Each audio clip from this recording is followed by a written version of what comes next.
Happy with your angles? I think so. Happy with your face? Yes. You good? I think so. You scared? I am.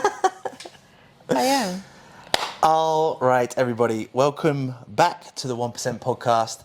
I'm joined by the gorgeous, I was about to say Stephanie then, I'm not going to say Stephanie. Don't say Stephanie. Steph Kalms. How you doing, my love? I'm good. I'm good. I think you also need to tell them that I'm your girlfriend.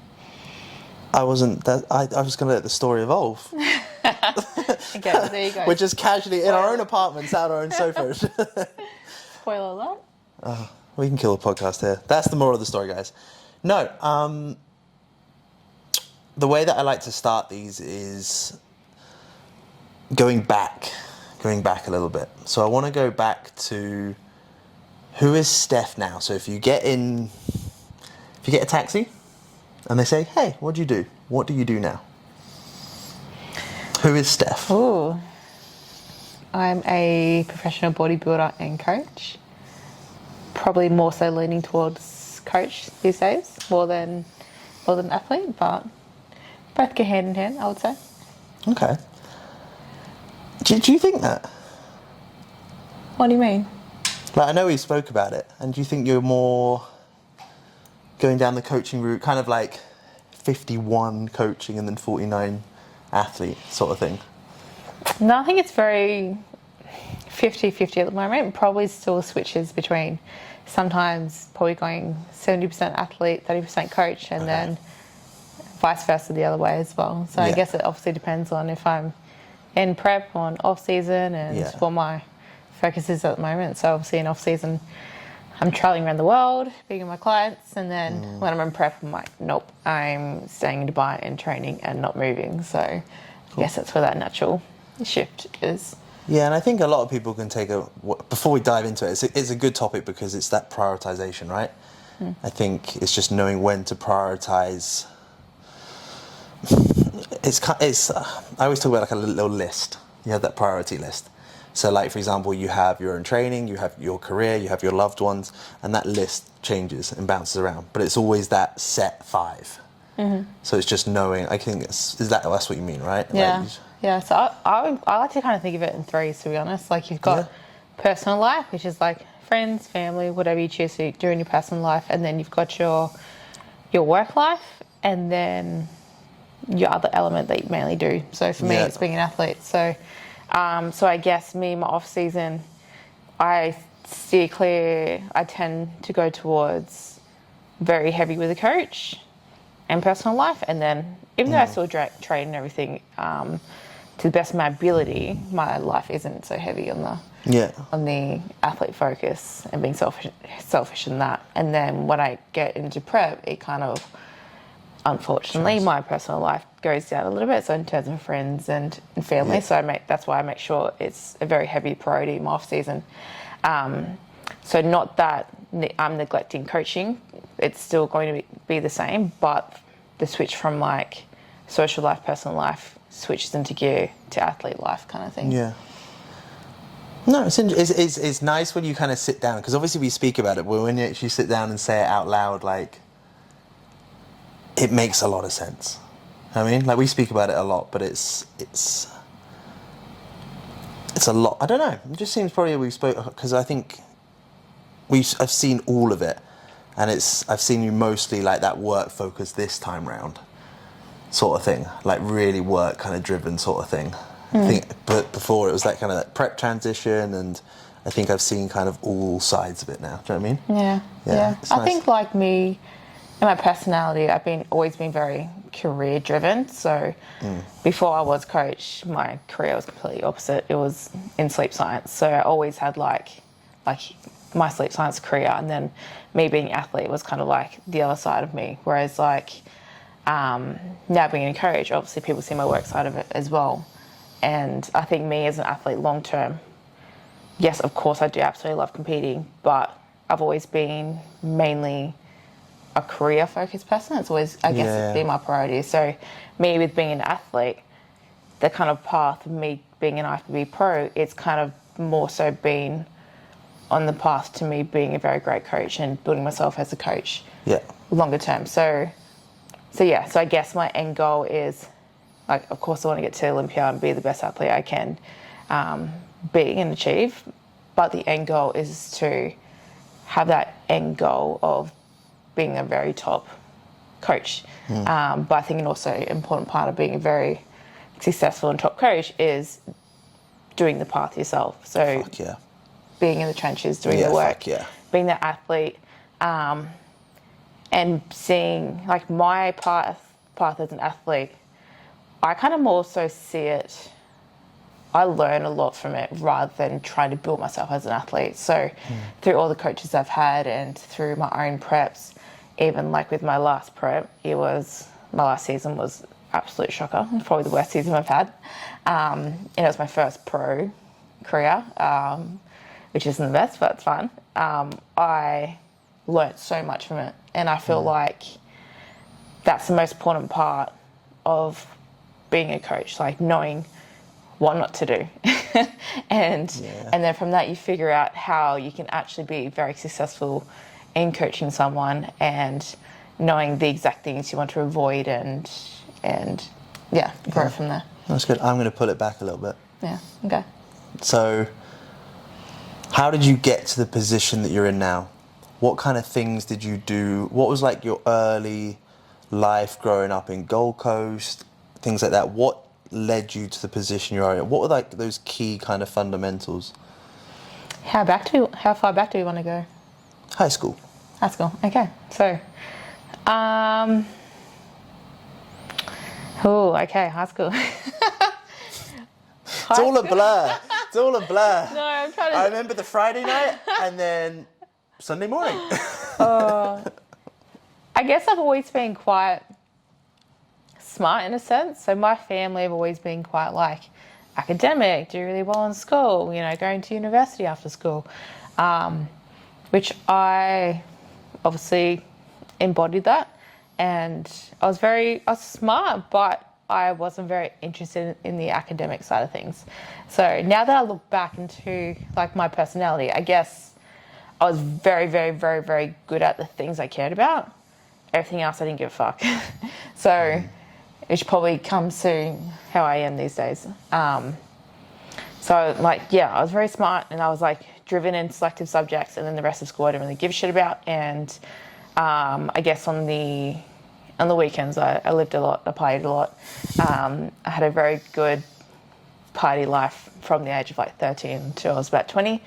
And 13? And then Cool, it was later than that. when I turned 20 was when I went into bodybuilding essentially. So so I guess in high school, like my family was very big in academics, and I was partying a lot.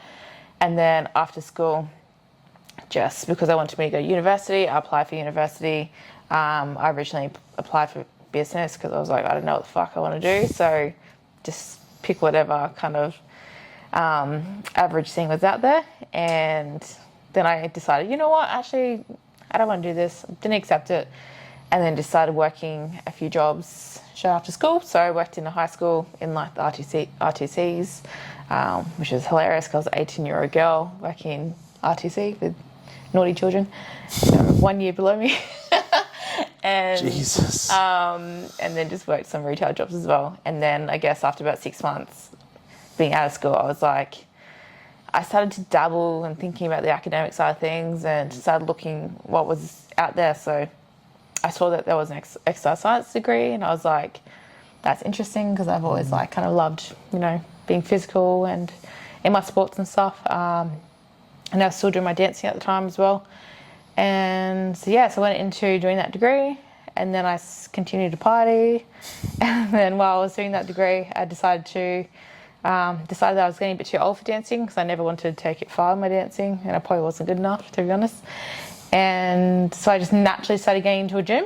And then from there, I always loved the subjects in my exercise science degree that were to do with like rehab and anatomy and the weights and training and all that, which is why I'm still very close to my professor now, which we've had on my previous podcast, Dr. Mack. And while I was naturally getting to the gym, I made some friends with people that were doing bodybuilding shows back then. And then I thought I wanted to give it a shot. So I finished my degree. I went to my first prep and just did my first prep and then loved it. Moved on to IFB, which was 6 weeks later because my protein Sorry, just going, because obviously this is where it will fast forward a lot dramatically. When was your first show? 2015 in May. You're May good at 2015. maths? How many years ago was that? 2023 minus 2015, so 8 years ago. Okay, so your first show was 8 years ago. Yeah. Okay, now you can carry on. Yeah. Anyway, so first show was 8 years ago. I did a local IMBA show, just like the smaller natural federations, and then my posing coach thought, hey, you actually really suit IFBB. So I gave it a shot. It was only 6 weeks later. Absolutely found my place with it, and then came back and competed again. And then after that, I was like, okay, well, if I want to continue getting better at this, I need to take an off season if I want to go into the open class because I was in juniors. So took a year off, grew, came back, and then first show of the season was a blooper, wasn't that? I looked okay looking back, but just the week leading into it wasn't great. And then a couple weeks later, I went to Arnold's, just lost out, just came second to the gal, also won a pro card. Yeah. And then I guess it kind of clicked to me then that it was. Do you think that was, I guess, having different people on this podcast and even just the people that we know, there's that light bulb moment in sometimes people's careers, their professional careers and athlete. Was that light bulb moment when you thought, oh, second, maybe I can, like, a bit more of like a belief that you could. So that Arnold show. Yeah. Well, because I guess like moving into opens from juniors, I was like, well, this is a big step. Yeah. And then like depending if I was going to place or not, I was like, am I actually good enough to do well at this, or should I just not worry about it? Because to be honest, after that season, if I wasn't even at least placing, I probably wouldn't have bothered continuing, just because I didn't want to be someone that was just like, it's a massive part of your life, right? Competing, like dieting and training. So am I going to put all my effort into this and not sacrifice my life, but is this going to be my life? And am I good enough to actually make anything out of it? Otherwise, I didn't want to be wasting my time essentially. Yeah. And then from the Arnolds, how many years from the Arnolds till your pro card win? So I was 2017, the Arnolds, and then I won my pro card in 2019. So it was two and a half years later. Yeah, cool. Was there anything? Did you have time? Did you have a gap between that, or did you compete in the 2019? No, I competed back to back. So 2017 was the Arnolds when I kind of realised I was good enough to turn pro. So at that point, I was just laser focused on that. So that was season A. So in Australia, it's season A, season B. So season A is around like March, season B is around October. Operation 2 weeks. Yeah. So I took the rest of 2017 off, came back, did season A again. But that season A, that's when I went to the USA for my first international show. So I placed third in the USA. Did you do a regional and then go there? That was the first one. Okay. So that was the first one of the season because the USA Arnold's was before Australia. I'm with you, yeah. So I got third there. I came back. Actually, no, I did the regional, went to USA, came back for nationals. So I did the regional, I placed second or first? I think it was second, but I just lost in the overall. So I placed first in my height class, went over to USA, got third, came back for Arnold's, didn't place. Came back flat, over dieted. Just pushed it way too far, I guess, and didn't know how to fill myself up properly. And then I took the rest of that year off, came back the next season A, so 2018. No, wait, that was 2018, was it? Yes. 2019. No, so that was 2018. Okay, yeah, I'm with you. 2018? This is what it is. It's like, fucking hell, it's like 8 years of non-stop. They just blend. Yeah. So I was 2018 season A, and then I decided to push on from there. So I went back to the USA at the end of that year. So in the season B, it's the Olympia. So Arnold's beginning of the year, Olympia's at the end of the year. So I repeated the same thing. I did the regional show in Oz. I got a first. I won that show, the Queensland show. I went to the Olympia, I got second in that show. And then I came back, exact same thing, flunked out on the third show and didn't place too flat. So I guess I learned my lesson at that point. Was like, okay, so on the third show, I need to be careful and make sure I eat more food. More of the story. Yeah. So the following year, I was like, I'm doing 2 shows, and that's and that's it. So, and at that point, I started to notice this trend that they'll really like me overseas, and I was like, okay, so they love me overseas, and at these amateur Olympias and these Arnolds, they give me out 2 and 3 pro cards per show, not just 1. Yeah. Whereas in Australia, I was only 1 at the time, and they love me more there. So, so I was like, I'm going to go all in just on competing overseas that year, 2019. So I came back. So I took 6 months off. So I took the beginning of 2019 off, competed at the end this time.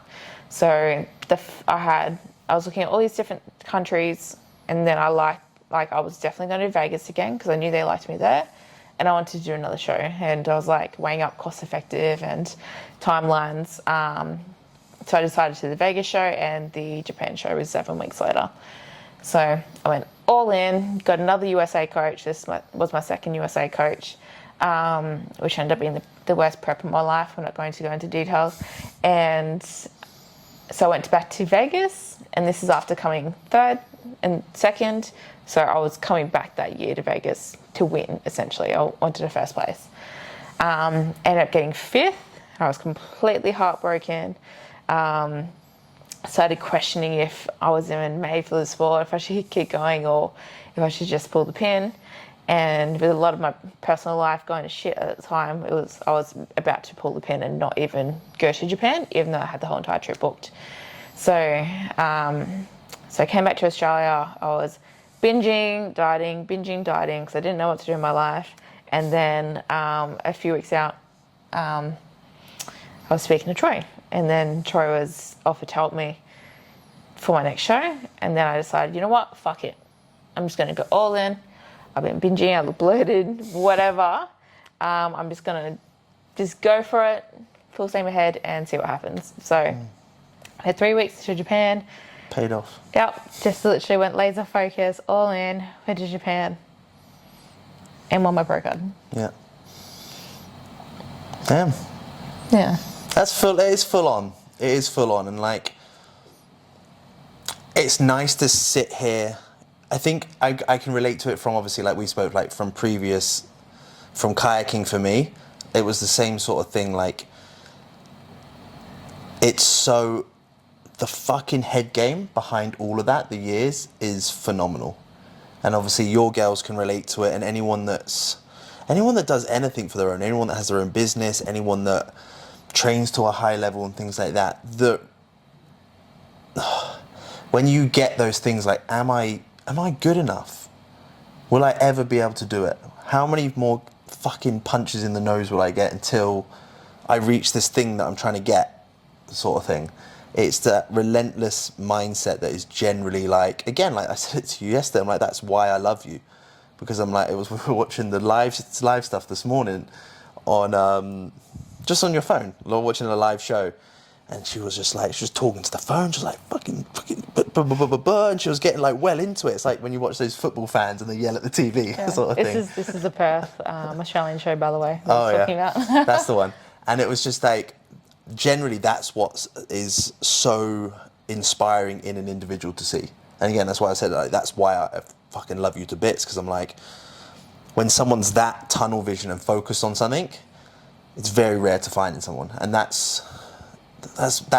is what lent you to where you are today, in a sense. It's just that obsession. It's that a complete obsession with what you do every day, and it's very inspiring to see. So from Japan, so it was 2019. November 2019. Yeah. And then What did you actually do from then till obviously the move to Dubai? Was that a year? Yeah, a year. November to November, right? No. 2 years. 2 years, yeah, because it was, I don't even know where we are. COVID. Oh, COVID, yeah. We can write COVID off. But no, obviously I know this, like COVID is when obviously you don't work, things like that. The Gold Coast seemed it seemed one of the nicer places in the world for COVID. Obviously everyone breaking the rules still because no one gives a fuck. But there was a lot more flexibility than like Melbourne, for example, right? Things like that. So your sister had a gym? Yep. So my sister had a home gym. At this point, I was doing my coaching on the side for about a year or two. So posing and like comp rep coaching, lifestyle coaching. And I guess for a long time, I didn't believe that like the people and the environment I was in made me believe I wasn't good enough to do that as a job and like be successful in it. So, and I always wanted to do it for ages. So when COVID happened, I guess it was just the opportunity and like, Yeah. all right, now's the time to just dive in and build it. So when COVID happened, that's what I did. I moved all the praise and sessions I was doing on weekends because I worked full time during the week. I'm now doing it in my sister's garage. So, and then that's when like all the Zoom kind of online work kicked off too. So I was doing on Zoom, I was doing my praise and sessions in her garage, and I was training in her garage about 5 hours a day.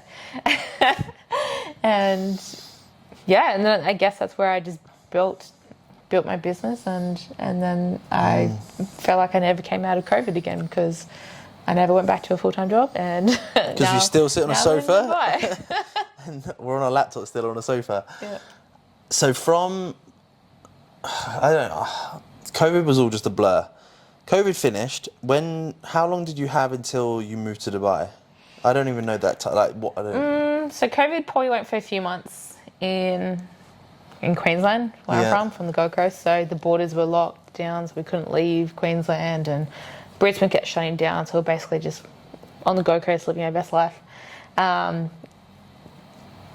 The Australian borders didn't open until I think about 5 days before we left to Dubai.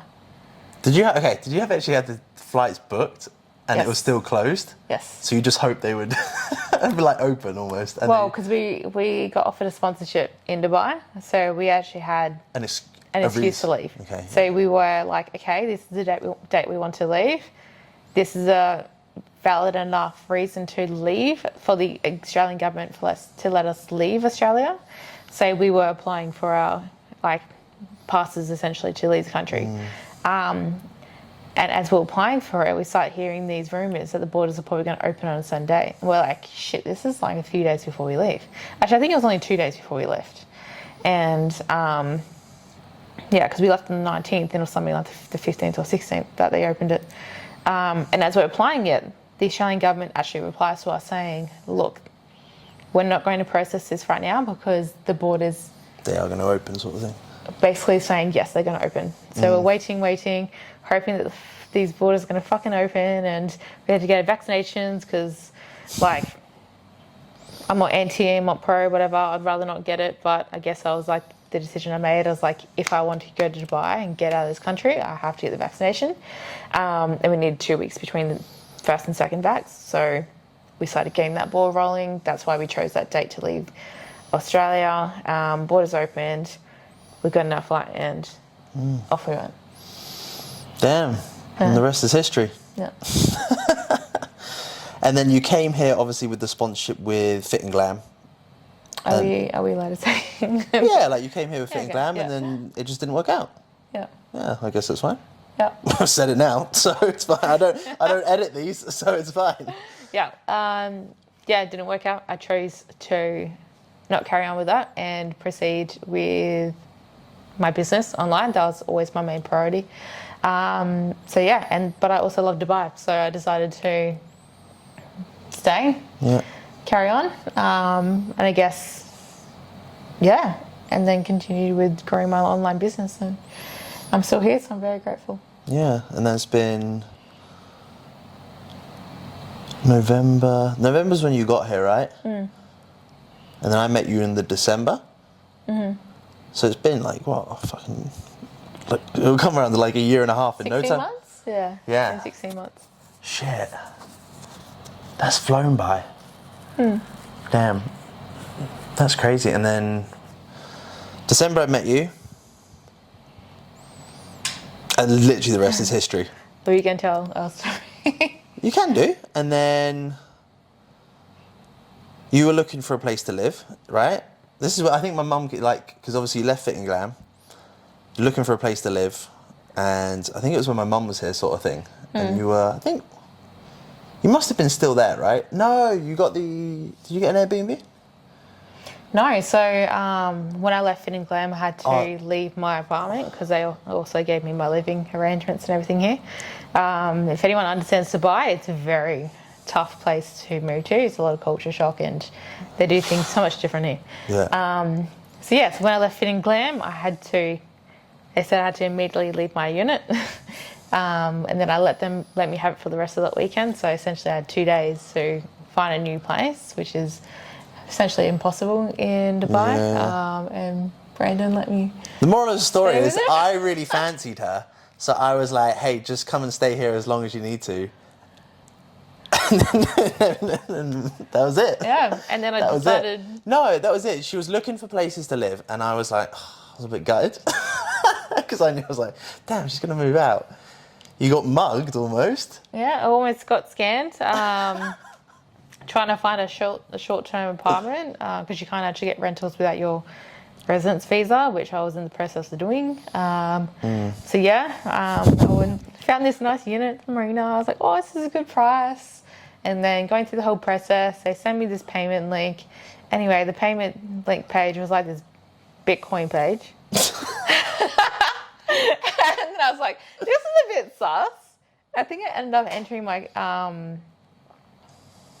they asked me for my bank details first. So I gave them my bank card details and then they're like, it's asking us for a verification code. So my credit card flagged up and was like, obviously didn't like the transaction. So they asked me for the code and then I was like, no, send me the link. They sent me the link to fill out payment page and it was a Bitcoin page. And then I was like, this is sus. Why is this a Bitcoin page? Then all of a sudden my screen just went, like all the windows just shut down and went blank and disappeared. And that was it. Fuck. I nearly lost about $3,000. Bitcoin's like, I don't know, it's like £25,000. So that would have been rent for the year, technically. Yeah. I don't know, it might have been cheaper a year ago, don't know.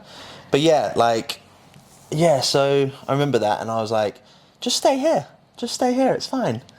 And that was pretty much it. We weren't even a thing then. I was just like, move in, and we didn't even say like what we were. We kind of were, but it was. We kind of were, but it was unconfirmed. Yeah. But it was unconfirmed and discommunicated between both of us. Yeah. Well, we're hanging out and just doing us. That was the nicest thing, I guess. It wasn't. Everyone just found out naturally by seeing us together. Just like yeah. It was though. I think that was. It's like one of those things. It just naturally just happened. Like there was nothing planned or anything like that. It just naturally worked. We went to the gym. We got coffees. We did work. Like nothing. It was just like. I think that was the biggest thing. Like, especially when you're in. Like, me and you talk about routine and how important it is to have kind of routine and kind of like I guess just structure and purpose to your day. So when like. Someone fits that extremely well. It never felt like uncomfortable. It never felt like stepping on each other's toes or anything like that. It felt very comfy to start, and that was it. Yeah, and to add in, I was in prep, so yeah, that was the whole. And then you were obviously on prep, and that was the season that didn't go to plan. That was your first pro season, and that was. I think when you like look back at it as well, like it was especially for us and what we went through over the last year, it's been just a fucking roller coaster. Like a roller coaster of emotions and changes to our lives, adapting to our lives, learning. I can say it because I've said it on podcasts as well before, like just learning what I truly want and what is truly me. It requires you to go through that to know what you want at the other end of it. So I definitely think from you being a coach, from an athlete, even like you say from your personal life, it's like you kind of have to go through those hurricanes and those fucking shitty times and those great times to understand, like, okay, like, compose, this is what I want. So I think as well, like, again, like, the shows didn't go exactly to plan and all this sort of stuff, but I think if you look back on it now, you'd be like, we've said it before, like, I'm so grateful for it in a sense. I don't regret it, because even from like us, like, I feel the strongest I've ever felt with you. I feel so connected with you. I feel like just that bond is just so strong. And I'm like, thank fuck that happened. Do you know what I mean? So that was me just going off on a tangent, but how, like, because obviously moving to, like, you, like we've said, said this, but moving to Dubai is hard alone.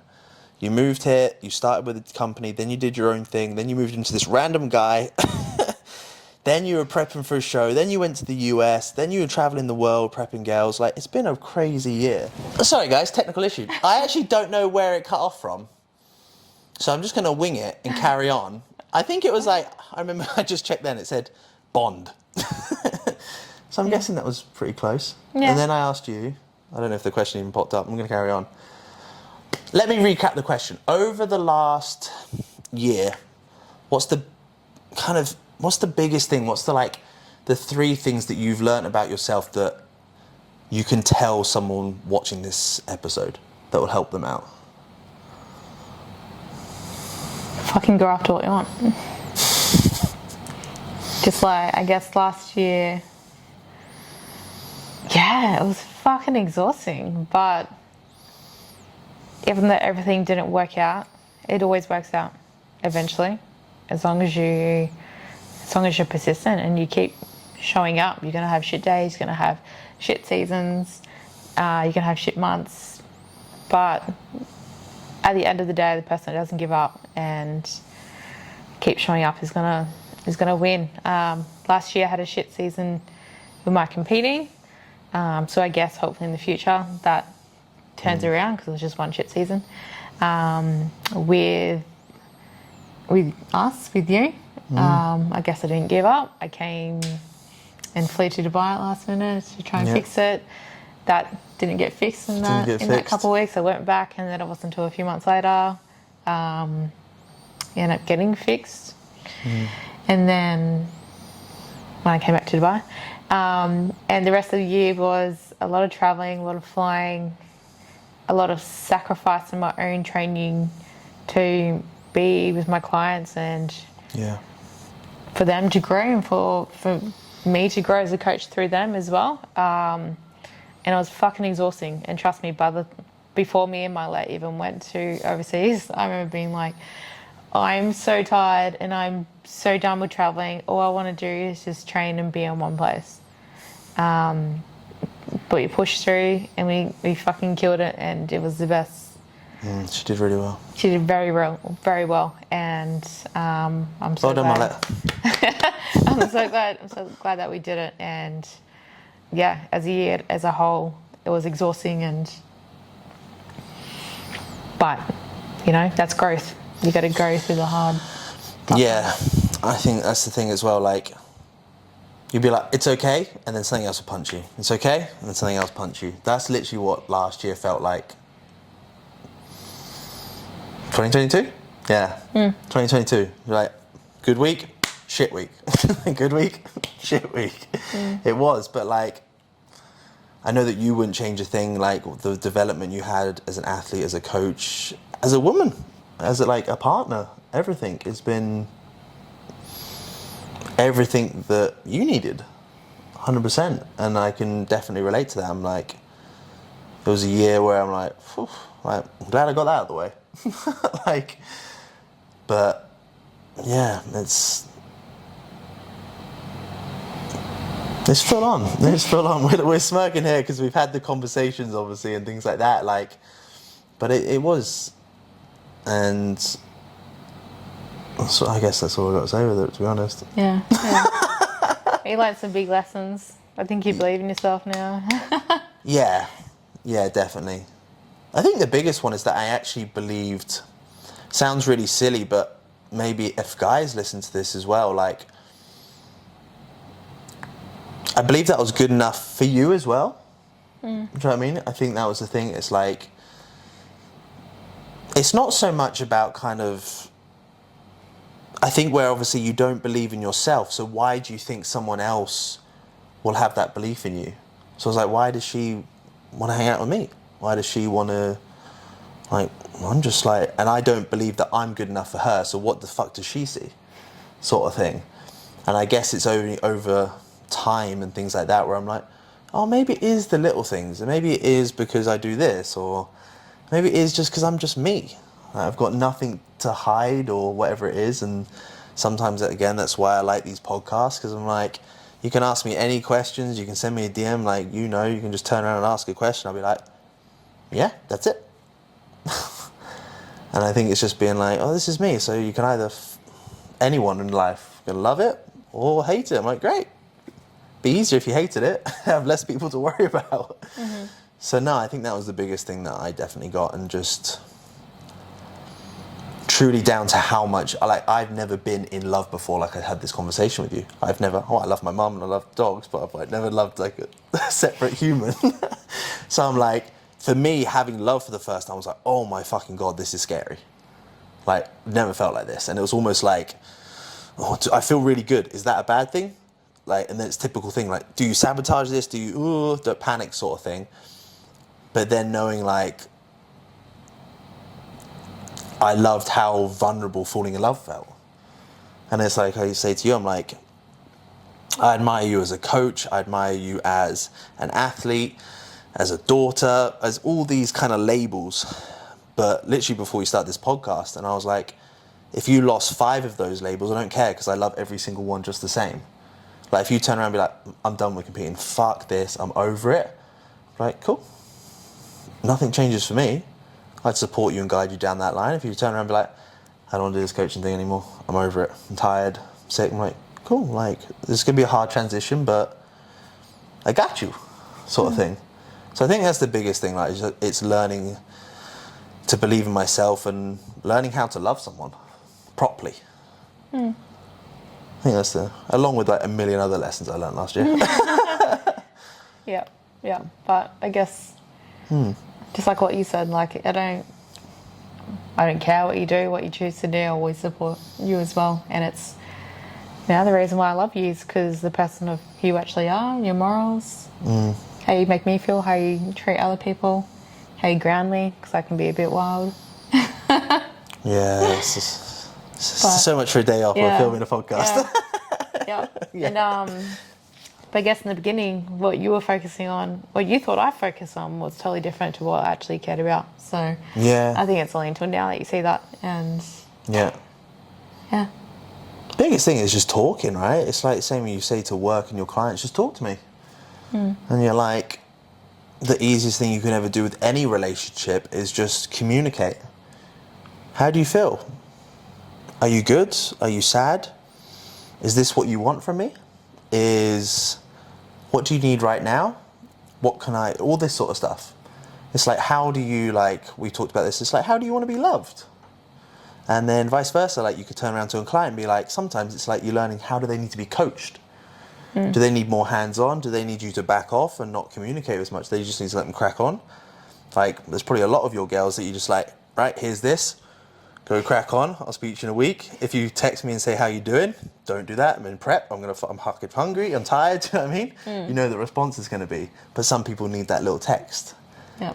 So it's kind of the same thing. I think this is what's great with, again, this is what's nice to see, because I obviously see you posing as well, doing all your posing and things like that, how you adapt your personality to each individual, which is massive. Because there's some girls you're a bit like, come on, G, let's fucking go. And there's some girls that you're like, come on, love, like, you can cry on my shoulder a little bit. It's depending on what the individual needs, and it's the same as love, relationships, all that sort of stuff. It's like, right now we were like, okay, cool, we're in off season, we can do all cuddly, lovey stuff, and then you're on being prep, and I'm like, I'll just cook the chicken. sort of thing. So I guess I think that's a big one. Yeah, I agree. And it transfers a lot into coaching as well. So a lot of coaching obviously is through messages. I like to do voice notes a lot because for that reason, a lot of things can get lost in translation when you're messaging a client. But I guess you've got to step back and think about the situation. Whereas like if you're a client and like I'm very big in communication and some clients don't just like to get their program. Cool. Yeah. Go smash themselves in the gym and they come back and just give me the results. Whereas other clients, they need to talk, they need to express, they need some reassurance, and both of them are totally fine. But unless you communicate with your coach, they're not going to know that. So and that applies to all relationships, I suppose. Yeah, no, it's true. I'm looking at your mic and it's flashing a lot, so I'm assuming we haven't got loads of battery life. So I'm going to try and sneak in these questions now. Always to kind of wrap up this podcast, there's a little bit of a tradition. So obviously being the 1% podcast, what is that one thing that is going to take that individual watching this episode 1% further forward tomorrow? Be resilient. Know the end goal, and if you actually want it, then anything gets in your way. It's temporary. Emotions are temporary. Do you know what I love about this? This sums her up so well. She's fucking brutal. She's like, if there's something in your way, fucking punch it and move it out of the way. Yeah. No, go on. And I guess if you truly care about it and you truly want it, you're not gonna let anything actually stop you and give up on that goal, right? Like if your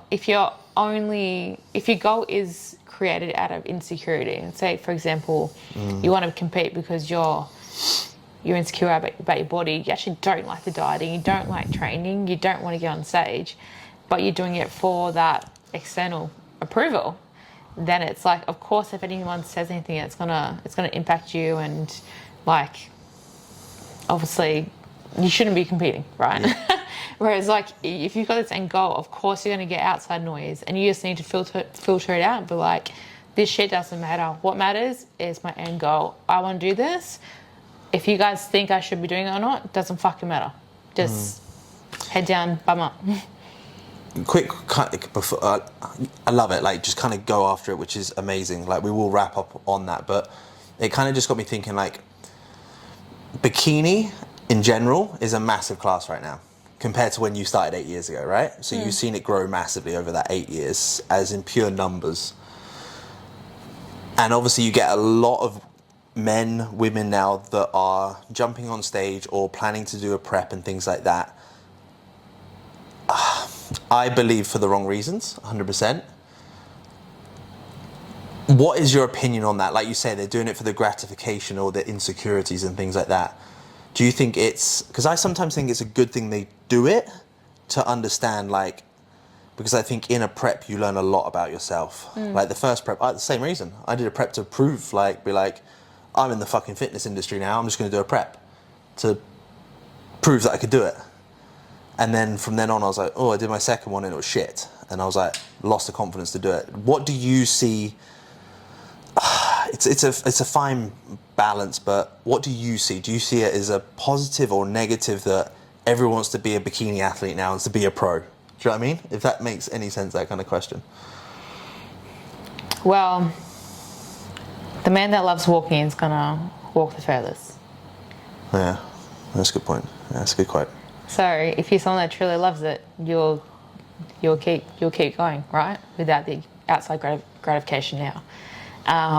Yeah, I love that. And I always say this to my clients, like, especially the first timers.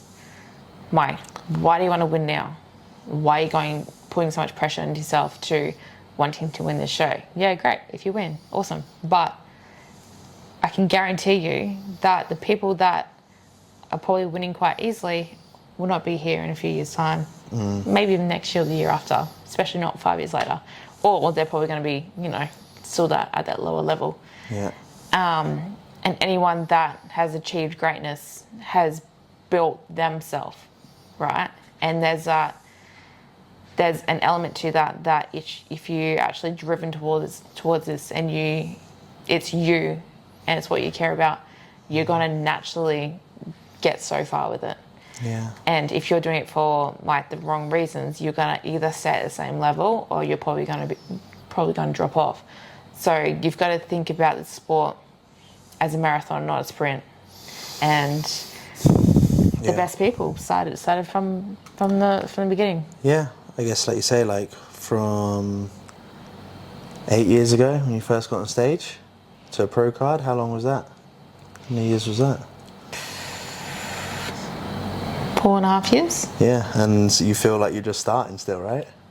Yeah, Yeah. Exactly. It's just like as soon as you get a pro card, you start all over again in a different league. Yeah. No, honestly, I love that. I love that. Again, like I said this before, that's why again, like I adore you to bits. It is that relentless mindset, and it's your greatest strength and your worst enemy at the same time. We spoke about this, but it's generally like every day from the bottom of my heart, like that is the reason I'm obsessed with you and I love you. And it's amazing. It's amazing to see, and it's amazing to be a part of. Amazing just to see your journey every day, because it's like to see those little wins every day, to see that success building. It's lovely. So thanks for letting me be involved. Thanks, Ed. If anyone wants to stalk you, follow you, where's the best place to get hold of you and all that sort of stuff? Well, I guess Instagram is where it's all at. So my personal page is Steph Carr with 4 A's, STEPHKAAAA. And then from there you can find my business page, Steph Fit as well. Sick. I will link all of Steph's things in the bio, so that's not a problem. Easy. Cool. We can do more of these. It's easy. It's easy to sit down, so buzzing. But no, thank you for joining the podcast, and I get to, hopefully we'll get all yours sorted, and we'll jump on your podcast soon as well, so it'll be awesome. Sick. We're out. Done. Spot on.